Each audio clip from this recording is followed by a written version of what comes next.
There's no grains or nothing on that at all. Another one right here.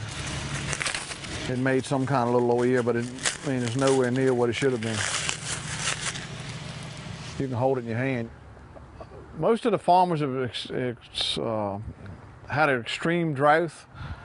We've had a lot of warm days, I think 50-some days over 90 degrees. It's hurt the pollination of a lot of our crops, especially our corn.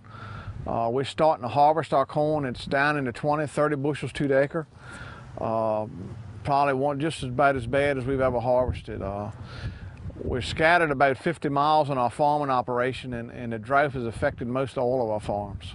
You see that a lot of corn just never matured.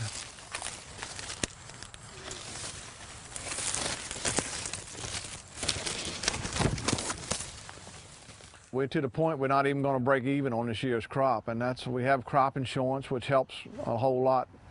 But we won't make any money to better our equipment, or it'd be like you working all week and don't get a paycheck when Friday comes. I mean, it's part of the business. We've got a right many acres of beans. We're hoping we get some moisture on them to help with some of our cash flow. See, these beans are just in the filling stage. If you can see, the beans are starting to fill, and the moisture is what we're looking for tonight. These beans here, if it rains, well, you already got one small one in there from the drought. But if these beans get the right moisture, they'll fill out and be good, healthy, decent-sized beans. If you can look down there where the drought's starting to hurt them, they need moisture. Isn't that good? And then try that. That's wow. And wow is what you want when you get customers. That's gold turtle egg. That's chocolate cherry. This is gold star, much more intense. Our farm is right now about 5 inches below the normal rainfall. The really brutal period was just when DC Metro was really hot.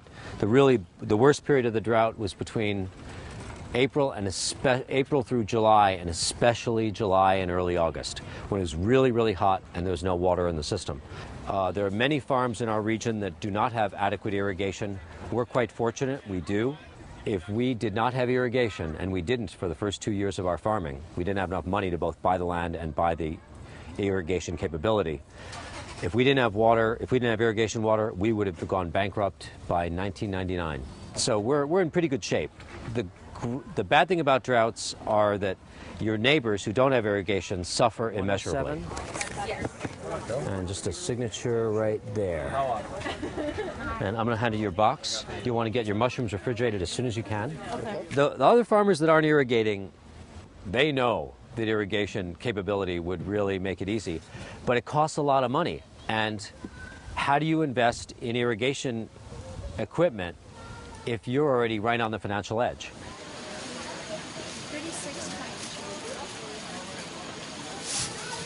We've had significant changes in our pasture from the drought. We've had to rotate cattle a little more often, rotate the cattle, the pigs, the goats, the lambs, and it does increase what we will have to take to the butcher this year because we won't be able to sustain as many animals. If the grass doesn't grow, we'll have to buy more hay. That's the primary thing that will make us feel the pinch. We'll have to buy more bales of hay and stock them in our barn. I mean, we always have a farm gets in trouble somewhere. Too dry or too wet, or something's not just right.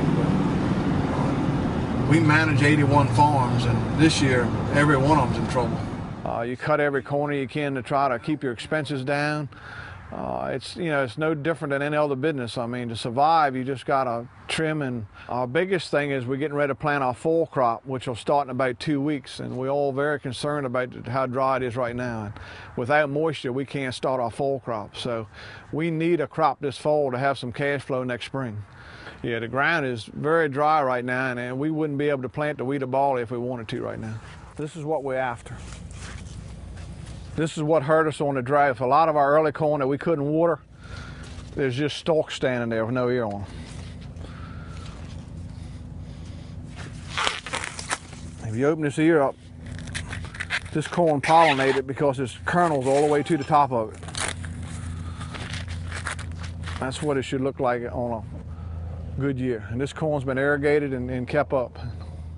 People in the everyday homes don't realize how lucky they are just to go and get the food. There's a lot of hard work, a lot of time and a lot of money put in this thing, and it always doesn't happen.